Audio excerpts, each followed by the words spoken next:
Ayun po yung humingi na may tama sa utak. Ito po yung kanyang itinapon. Ito po.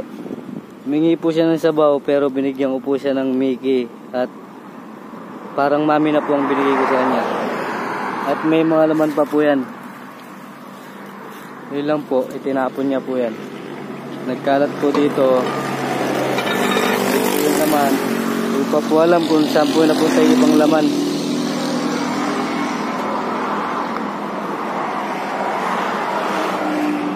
Lahat po nang humihingi sa amin, binibigyan ko po ng pagkain. Yun lang po.